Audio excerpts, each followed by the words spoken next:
¿Qué tal están? Bienvenidos. Filosofía de Avicena y Averroes. En este vídeo ofrezco un tutorial sobre las ideas principales o fundamentales de ambos filósofos, juristas y médicos, y comenzaré por Avicena. Avicena, también denominado Imsina en árabe, pues desarrolló una obra extraordinaria. Nació en el año 980 y murió en el año 1037. Conocido en árabe como Imsina, nació en Asfana, cerca de Bujará, en la actual Uzbekistán. Fue un prodigio desde joven, ya que a los 16 años ya era médico y a los 18 había dominado la filosofía aristotélica y neoplatónica. Vivió en un periodo de intensa actividad intelectual en el mundo islámico, marcado por la traducción y asimilación de textos griegos, persas e indios. Avicena escribió alrededor de 450 obras, de las cuales sobreviven unas 240, analizando temas como medicina, filosofía, lógica, matemáticas, astronomía y teología. Su obra más influyente en filosofía es el libro de la curación, una enciclopedia que sistematiza el pensamiento filosófico de su época. En medicina, su tratado titulado El Canon de la Medicina se convirtió en referencia en Europa y en el mundo islámico durante siglos. En cuanto a la metafísica, la distinción entre esencia y existencia es algo desarrollado por el propio Avicena, y uno de los aspectos centrales de su filosofía es su análisis de la relación entre esencia y existencia. Este tema se encuentra en el corazón de su metafísica y tuvo un profundo impacto en la filosofía islámica y occidental.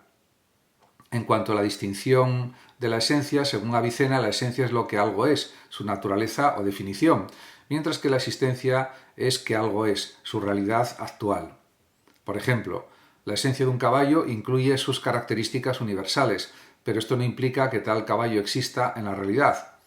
En cuanto a los tres tipos de ser, desde la perspectiva de Avicena está el ser necesario, que es Dios, cuya esencia implica su existencia. En este ser la existencia es esencial y no depende de nada externo.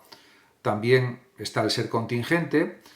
Todo lo demás en el universo, los seres contingentes, tienen una esencia que no garantiza su existencia. Necesitan una causa externa para existir. Y está el ser imposible, algo cuya existencia es lógicamente imposible, como un círculo cuadrado, por ejemplo.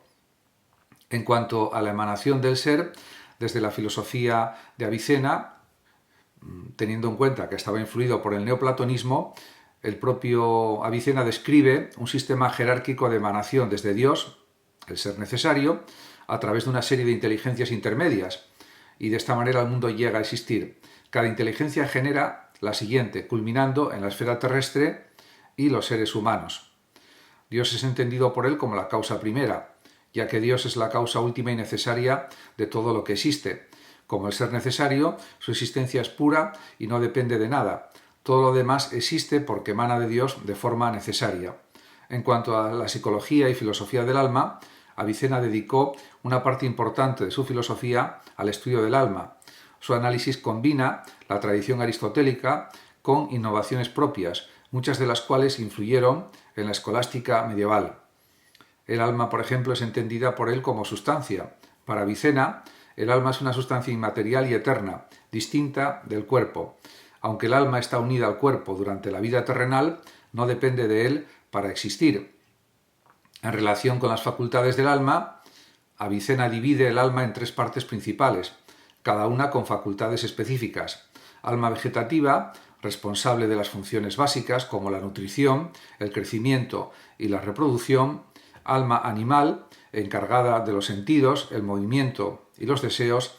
Y alma racional, exclusiva de los seres humanos y que permite el pensamiento abstracto, la autorreflexión y el conocimiento de Dios.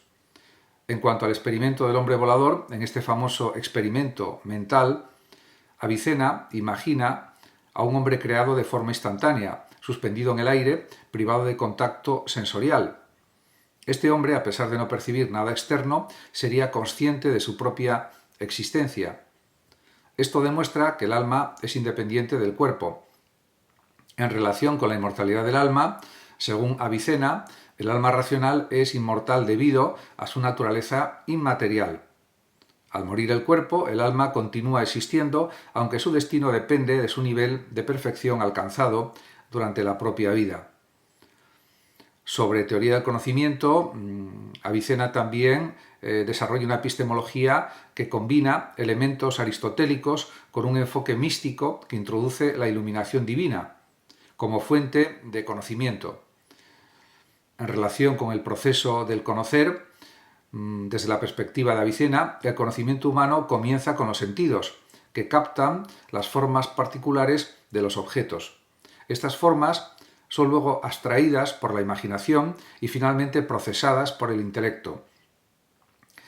En relación con el intelecto agente, Avicena adopta el concepto aristotélico del intelecto agente, pero lo desarrolla como un principio trascendente. Este intelecto agente es responsable de iluminar las mentes humanas, permitiéndoles captar las formas universales. En relación con los grados del intelecto, Avicena describe 4 niveles de intelecto: el intelecto material, o lo que es lo mismo, la potencialidad pura aún no activa, el intelecto en acto, cuando comienza a captar las formas universales, el intelecto adquirido, que es la capacidad desarrollada de comprender completamente las formas, y el intelecto agente, el nivel más elevado en el que el intelecto humano se une al intelecto agente y alcanza la verdad divina. Respecto a la iluminación divina, desde su planteamiento, aunque el conocimiento se adquiere a través de los sentidos y también de la razón, Avicena introduce la idea de la iluminación divina. Este proceso permite a los individuos captar verdades que trascienden el intelecto humano ordinario. Respecto a la ética y la felicidad, en el pensamiento de Avicena, la ética está estrechamente unida a su metafísica y psicología. Define la felicidad como el objetivo último de la vida humana y la identifica con la perfección del alma racional. Y si se piensa en la felicidad suprema, para él la felicidad no se encuentra en los placeres corporales ni en las riquezas materiales, sino en la realización intelectual y espiritual. Esta realización implica también el conocimiento de Dios y la unión con Él. En relación con las virtudes y la perfección, Avicena clasifica las virtudes en 3 categorías: virtudes intelectuales, como por ejemplo la sabiduría y la contemplación; virtudes morales, como la justicia y la moderación; y virtudes prácticas, como la habilidad para gobernar y organizar la vida. También considera que es un tema importante tratar de la vida después de la muerte, y la ética de Avicena incluye un fuerte componente escatológico. Cree que las almas virtuosas experimentan una felicidad eterna en la unión con Dios, mientras que las almas imperfectas sufren una separación perpetua. Respecto a la influencia y el legado de Avicena, hay que decir que es una de las figuras más influyentes de la filosofía islámica y medieval. Su impacto se extendió más allá del mundo islámico, alcanzando la escolástica cristiana y también la filosofía judía. En el mundo islámico, Avicena fue una figura central en el desarrollo del pensamiento islámico, influyendo en filósofos posteriores como Al-Ghazali, Al-Farabi y Surabardi. Sin embargo, sus ideas también generaron controversias y discusiones, especialmente entre los teólogos ortodoxos, quienes lo acusaron de herético. En Occidente, a través de las traducciones latinas de sus obras, Avicena influyó profundamente en la filosofía medieval europea. Su distinción entre esencia y existencia fue adoptada y desarrollada por Tomás de Aquino y también por otros escolásticos. En medicina, el canon de la medicina fue el texto médico más utilizado en Europa durante varios siglos, consolidando a Avicena como una autoridad en el campo médico.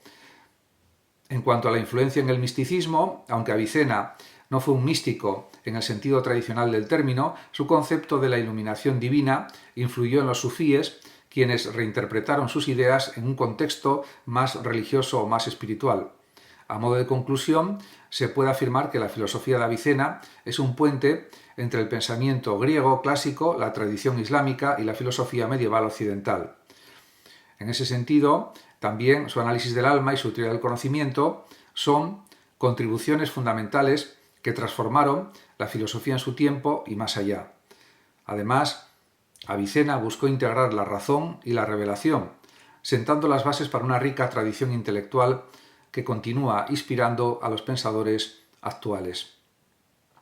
A partir de ahora, pues comenzaré un análisis de los aspectos principales de la filosofía de Averroes, Ibn Rushd. En ese sentido, pues es un filósofo que influyó también profundamente en la historia de la filosofía y comenzaré primero por una explicación de su contexto histórico y cultural y por su contexto biográfico, el contexto de Averroes. Averroes nació en 1126 y murió en 1198. Conocido en árabe como Ibn Rushd, nació en Córdoba, en la región andaluza del califato almohade. Provenía de una familia destacada en el ámbito jurídico. Tanto su padre y su abuelo pues eran cadís, lo que marcó sus primeras inclinaciones hacia la jurisprudencia islámica. Además de filósofo, fue médico, juez y teólogo. El periodo en que vivió estuvo marcado por tensiones intelectuales y políticas. La dinastía almohade, aunque inicialmente promovió el conocimiento, comenzó a adoptar una visión más ortodoxa hacia el final de su reinado, lo que llevó a la persecución de las ideas filosóficas consideradas heterodoxas. Esto afectó directamente a Averroes, quien fue exiliado en sus últimos años. A pesar de esto, sus escritos sobrevivieron y tuvieron una enorme influencia, especialmente en la filosofía europea medieval. Averroes es conocido principalmente por sus comentarios a las obras de Aristóteles, que buscaban clarificar y defender el pensamiento aristotélico contra las críticas de los teólogos islámicos, como por ejemplo Al-Ghazali. Por esta razón fue apodado el comentador en la tradición escolástica latina. Además, también hay que señalar cuáles fueron sus principales obras filosóficas. Averroes escribió extensamente sobre filosofía, teología, jurisprudencia, medicina y astronomía.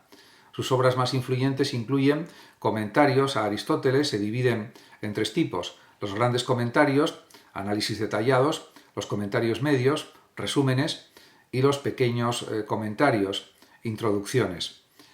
También podemos citar una de sus obras más importantes, La incoherencia de la incoherencia, una refutación, y también, por ejemplo, La incoherencia de los filósofos, que es una refutación también de Al-Ghazali. También El discurso decisivo, un tratado sobre la relación entre la filosofía y la religión. El libro, por ejemplo, del descubrimiento, una obra en la que examina diferentes escuelas de pensamiento teológico islámico. Y, por supuesto, también hay que establecer la relación entre filosofía y religión, algo a lo que se dedicó el propio Averroes, ya que una de las contribuciones más importantes de él fue su análisis de la relación entre la razón y la fe. Este tema se aborda principalmente en una de sus obras. Según Averroes, tanto la filosofía como la religión son caminos válidos hacia la verdad, ya que ambas provienen de Dios. Sin embargo, se dirigen a diferentes audiencias y utilizan métodos distintos. La filosofía, como herramienta racional, es entendida de esta manera por Averroes, ya que sostiene que la filosofía es el método más elevado para alcanzar la verdad, ya que utiliza la razón para analizar el mundo y también para comprender lo divino. Solo, según su interpretación, los intelectos más capacitados, o sea, los filósofos, pueden seguir este camino. Pero también puede entenderse la religión como camino popular. La religión está diseñada para el público general, ofreciendo verdades a través de narrativas y metáforas comprensibles. Es adecuada para aquellos que no están capacitados para el pensamiento abstracto o filosófico. En cuanto a la armonía entre razón y fe, Averroes argumenta que no puede haber contradicción real entre la filosofía y la religión, ya que ambas buscan la misma verdad. Si existe una aparente contradicción, se debe a una interpretación literal de los textos sagrados. En estos casos se debe adoptar una interpretación alegórica. En cuanto a la función de los filósofos, para él solo los filósofos tienen el conocimiento necesario para interpretar alegóricamente los textos religiosos. Además, Averroes enfatiza que esta tarea no es para el público general, ya que podría llevar a confusiones y malentendidos. En este sentido, también hay que analizar su metafísica y la relación con la causalidad. Averroes defendió una metafísica estrictamente aristotélica, rechazando las influencias neoplatónicas presentes en filósofos como Avicena.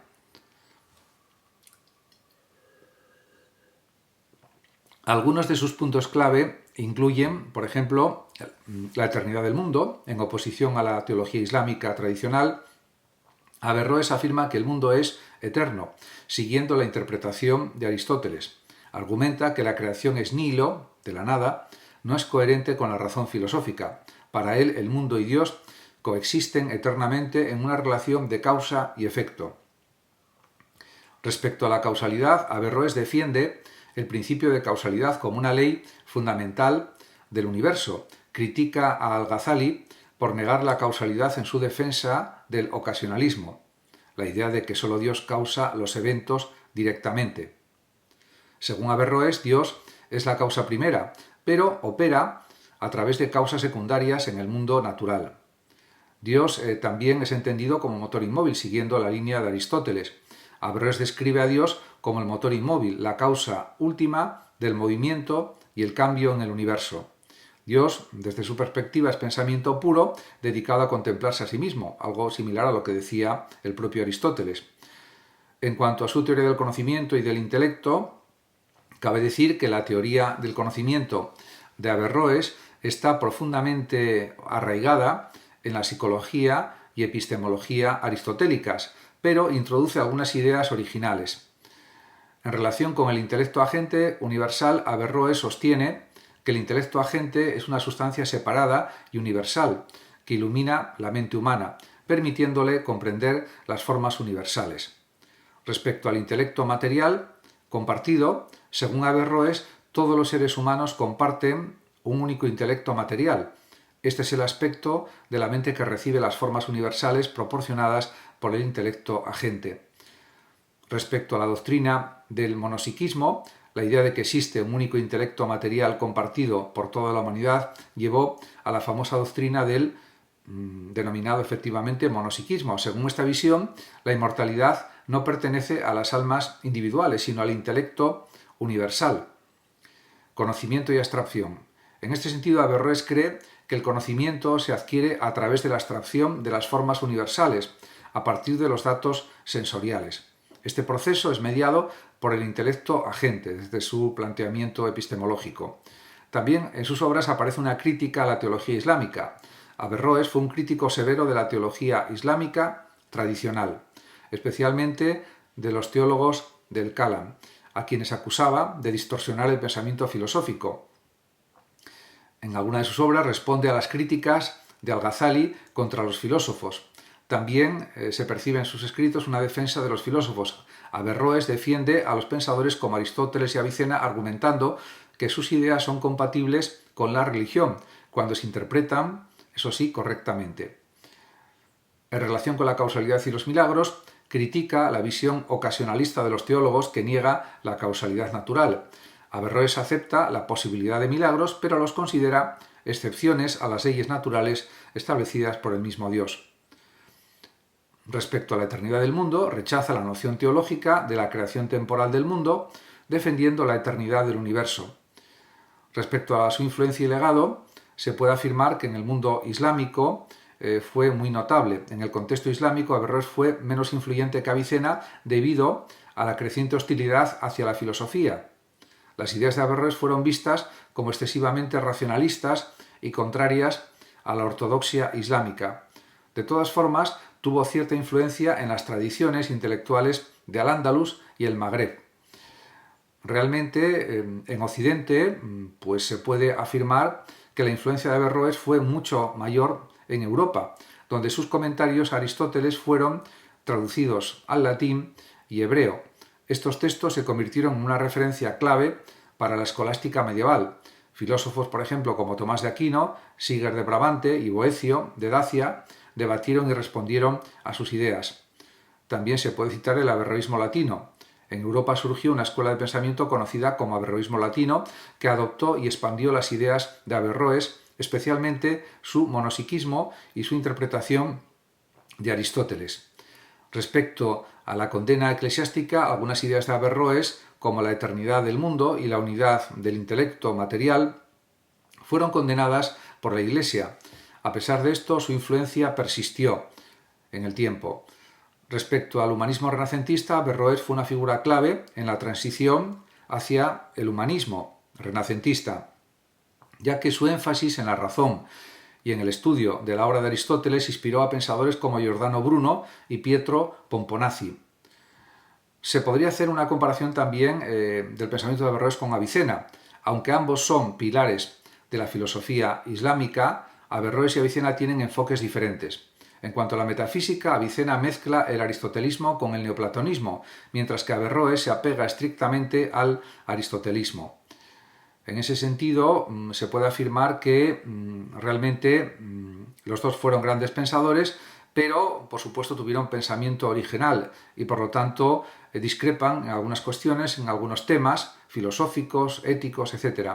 Y en ese sentido, pues a partir de ahora comenzaré pues una comparación entre ambos. En ese sentido, se puede afirmar que el contexto histórico y la formación intelectual de ambos es diferente, porque uno nació en el siglo X y realmente es anterior claramente a la vida de Averroes, que nació pues, en el siglo XII. Hay una distancia de unos 200 años aproximadamente, y en ese sentido las diferencias son perfectamente entendibles. En ese sentido hay que decir que, por ejemplo, Avicena fue un prodigio, ya que dominó la filosofía, la medicina, la matemática y la astronomía a muy temprana edad, y diríamos que Averroes, por ejemplo, vivió en Al-Ándalus, en otra zona del mundo islámico, y además un momento de tensiones políticas y culturales entre las interpretaciones más ortodoxas del Islam y las tradiciones filosóficas griegas. Averroes se destacó como juez, médico y filósofo, y es conocido también principalmente por sus comentarios a Aristóteles, mientras que Avicena se enfocó más en una síntesis entre el aristotelismo y el neoplatonismo. Averroes defendió una interpretación puramente aristotélica, rechazando cualquier desviación neoplatónica, y en cambio pues Avicena pues realmente no siguió esta vía filosófica.